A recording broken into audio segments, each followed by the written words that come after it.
Certainly a disappointing loss for us. First conference game in the Northeast Conference against a good veteran team. Just didn't play well enough. We had too many critical penalties. We had a couple of turnovers, a couple of mental errors in the back of the defense, and so you put that all together, and it's a loss. So certainly have a lot of things to correct, a lot of things to build upon as we enter into conference play. Really can't take much away from this one, except we had a lot of things to do to get better.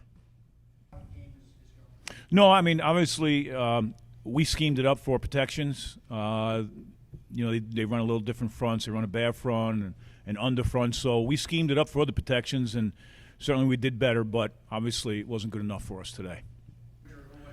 It's a breakdown in communication. Two of the big touchdowns came on a man type of coverage, and we had miscommunication on both of them, and so we had that big touchdown. The other one's just really a physical error in not making a play, and you can understand those physical matchups that happen throughout a game, but the communication has to be there in order for us to be a good defense. Communication's everything, whether it's offense or defense, and we weren't good on the back end in communicating today.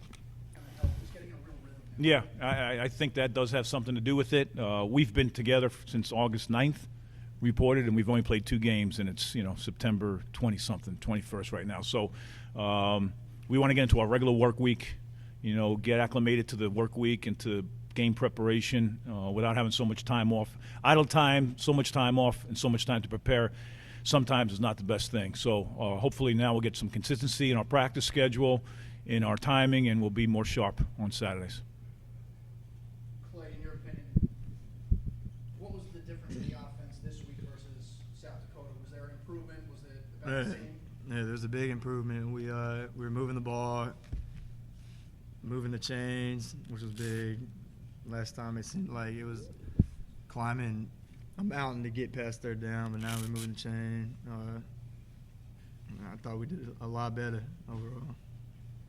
And as far as there were a handful of drops today, maybe not every throw was perfect, maybe they were defended a little bit, but how do you make sure an offense doesn't get totally kind of demoralized by drops and just keep moving forward? Just work on it. You can't sit on it and pout about it. We got to fix it.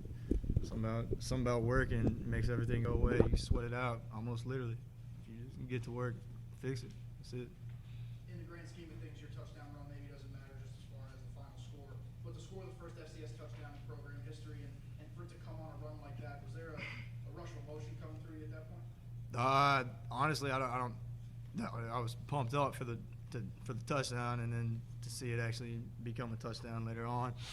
But I was not thinking about any stats or anything like that. But I was pumped up to score, compete. That's always exciting.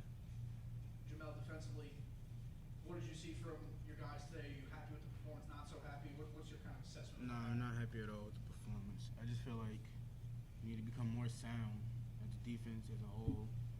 Everybody has to come together, learn their responsibilities, play harder, more physical, and just become more focused as a team. It's only the second game, but that's not an excuse. We just got to get back to the drawing board and just become more sound in our assignments and all that stuff. Coach mentioned it a little bit before, but what went into some of those big chunk plays that they were able to rip off on the passing test? What was going on there? Just miscommunication, improper alignments, missed assignments. It's just, I want to say a lack of focus is what it probably was. I mean, first home game, but we just got to get better and more together at what we do, and I think we'll be all right.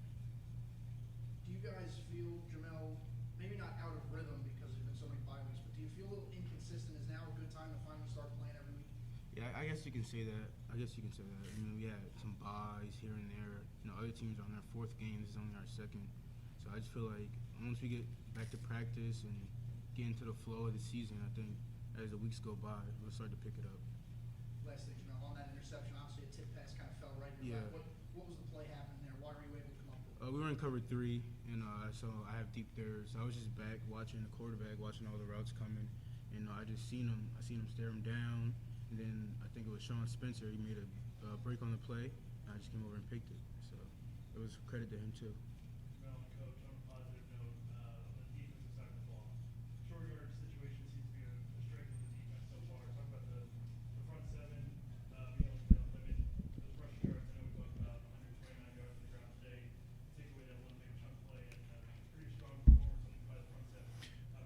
Yeah, I think we have a good run defense. I mean, it showed against South Dakota State, and I think it showed a little bit again today. You know, but that makes it even more that important. When you do have a defense that can stop the run, you have to be more consistent. You can't make mental errors and give up a big play like that. So part of our thing is to eliminate the big pass and the big run. We did neither today, and that's why we weren't successful defensively. But do I think we have the capability to get better and become a dominant defense? I certainly do. It's going to be a lot of work, and people are going to want to work at it. But I certainly believe we have the talent to do so. Coach, my last thing. What is the message to your guys during this week of prep now? Is there something specific you're looking to hammer home based on what's happened in the last two games? Yeah, you know, it's a program that's not used to being 0-2. That's the first thing. So you learn more about yourself at times during tough times and adversity and losses. And certainly I think this team, you know, we'll know about ourselves real quick, you know, on a Saturday night and a Sunday morning, and how we get back and prepare ourselves to win again. So I think all those things that go into it, it just can't be a loss. You got to take away some positives, some learning opportunities after a loss and capitalize on those. So, you know, I think this is a great opportunity for us to get better and to find out who we are really when adversity hits.